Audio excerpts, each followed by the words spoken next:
Charlayne Hunter-Gault, welcome back to WEDU. Nice to see you again. Nice to see you again. In the 1960s, the movement to bring about civil rights included a pretty diverse group of people. Sometimes we forget that. And do you see echoes of that today? I mean, is this just like the 1960s? We're seeing the Black Lives Matter protesters. We're seeing a diverse group of people today. Does this have echoes of the 1960s? I think absolutely it does. I'm so pleased to see it too. And we see more of it today because of social media and because we have so many television networks and ways of communicating these pictures. The first time, I remember specifically the first time the civil rights movement actually made national and international news was during the Freedom Rides. And it was because of John Lewis and others, some white protesters who were riding on those buses. You know, when they left Washington, D.C. to test the new Supreme Court decision that outlawed segregation on interstate travel and then in toilets, there were 13 people, blacks and whites, including John Lewis, who got on that bus. But before they got on the bus, they signed their wills because they did not know, as John said before, they didn't know whether they'd make it back. But it was a mixed race group of people. And when they got to South Carolina, they were attacked.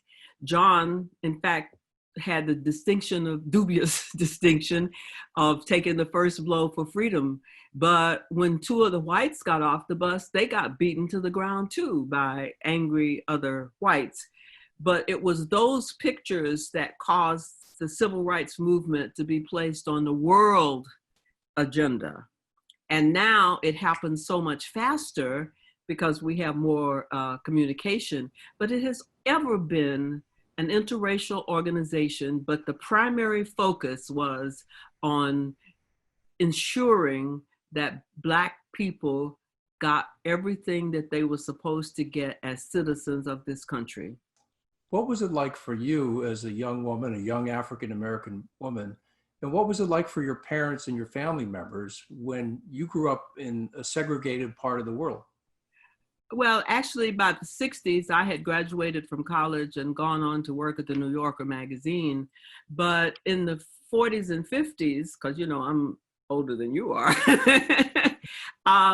you know, it was interesting because while we were kept legally segregated in the legal lie of separate but equal, we were brought up, I was and my family, by a village that knew our history, that knew the people who had struggled so that we could be regarded as first class. And when, as I've said before, when they couldn't give us first class citizenship, they gave us the first class sense of ourselves. They taught us our history, which woefully is missing in so many places today, which is why I think we have so much disagreement about things, because the schools are not teaching our young people, and many of their parents are young and they don't have the history to understand what our Constitution meant to every person, regardless of race, creed, or color. So our community was like the village. And, you know, they say it takes a village to raise a child. Well, our village raised us to think of ourselves as first-class citizens. So when it came time for us to protest, hey, we were ready. So do you view the civil rights movement of the 1960s as unfinished business? One of the activists from the 60s said the other day, Julian said then, we've made the issue national and international. Now it's time to go back home and work in our communities, knock on doors, educate people about what this movement was all about and what the U.S. Constitution is all about. And I think that that's still the challenge today, to help educate all of our people about what it is that these young people and some older ones as well are demonstrating about. And it is demonstrating to ensure that we continue along this moral road to justice. Because as Martin Luther King said, and so many others, the mark of the moral universe is long, but it bends towards justice. So we're on that road towards a moral universe, but it takes work. And as former Secretary of State Madeleine Albright once said, listen, honey, democracy is messy, but that should not deter people who understand what our country promises all of its people, regardless of their color. Eric Deggans was just on with us, and he said that white people tend to look at the gains made since the beginning of the country when it comes to racial progress, and they say, look, we've made all these gains. Black people tend to look at true equality and say, we're still far away from true equality. Is that the way you see the situation today?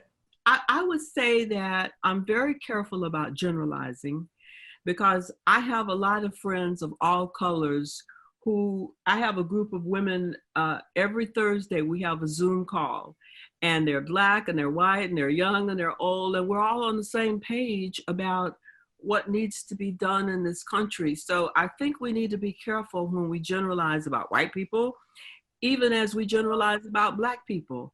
There's no question that Black people are disproportionately, as a population, disproportionately affected by so many things when it comes to a comparison between them and white people.